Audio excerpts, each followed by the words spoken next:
realtor speaking. Yes, I can solve your sales problem. You know where my office is at the Spaces, right? I'll see you there soon. I'm gonna have my coffee now. Bye. Earning business. Going out there and grabbing the right attention. With effective engagement. Earning the relationship. Producing more sales. Increasing cash flow, multiplying annual revenue, producing higher profit margins, and a huge return on your investment capital. This is the exciting part. Step number 3. This is where, now these 2 steps lead to the 3rd step. I want you to understand that. Because you can't get to the 3rd step unless you understand who's your audience. You got to identify whether they're an agent and they're selling or it doesn't matter. You have to know your value is more value than their bullshit. Because they're going to give you bullshit. 9 out of 10 times what comes out of their mouth is BS. Okay, sorry. Sorry about that. That's because I'm excited. I don't know policy. But thanks for correcting me. Well, I just wanted to hear you say bullshit. Compared to what other people say? Honey, me too. You can't believe. All right, so number 3 is how to close for sale by owners and sellers. All right, so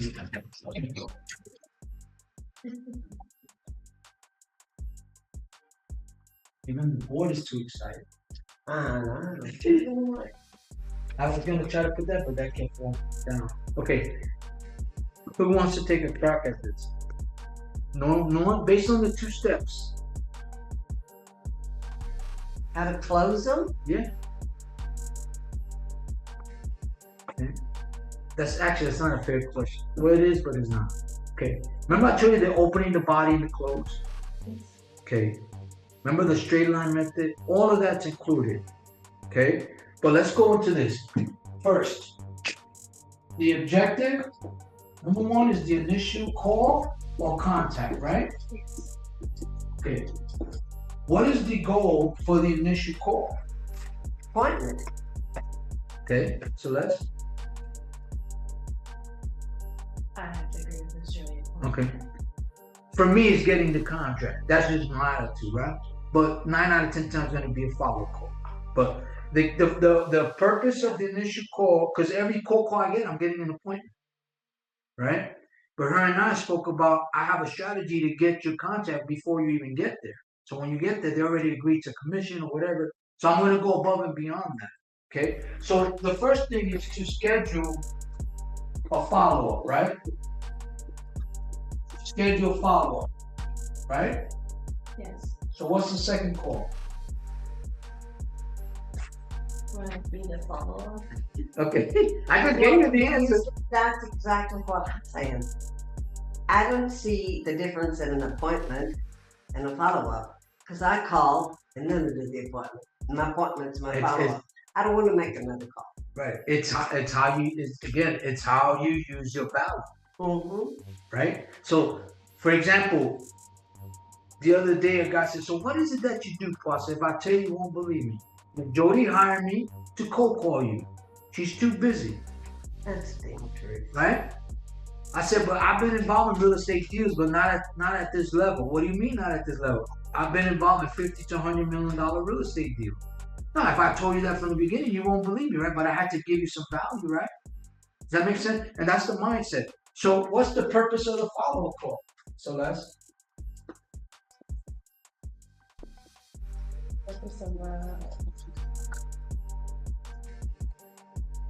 Purpose of the follow-up call is to get the contract.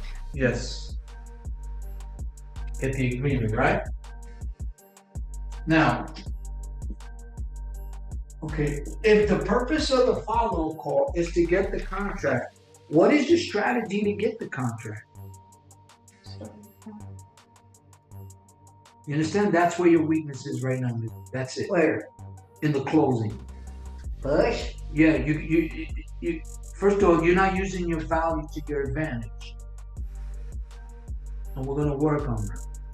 Okay? Does that make sense? And the agreement, okay, what's the third one?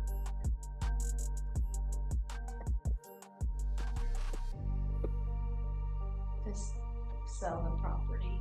Okay. Better get some signatures.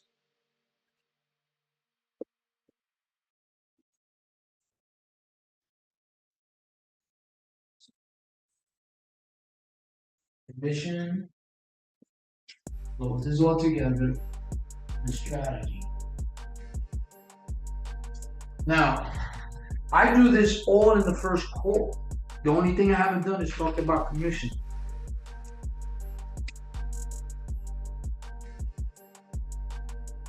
I don't think. Well, my thinking is if we've come this far, we don't even care about commission now. Exactly. Exactly. You know who cares more about commission than anybody? Yes. And that's how you devalue your value. That's what I told you yesterday. We're not doing any of this. If you sell it, no commission or whatever. I'm gonna get paid $2,000. Right. When you explain it to me, not have an ammunition to sell it, right? But right. See, it all comes down to this. It's how you take facts, right? And you take that facts with attitude, and you say the story, what you say and how you say it, right? Uh-huh. And what's the third one? What you do and how you do it. Do it. Okay? So, words than acts. Right. So here's the thing is, the commission. You determine your value, not the seller. You know that, right? Okay. So if you know that they're going to resist a certain commission, they resist 6%, imagine you say 8%. They're even more resistant if they don't see any true value.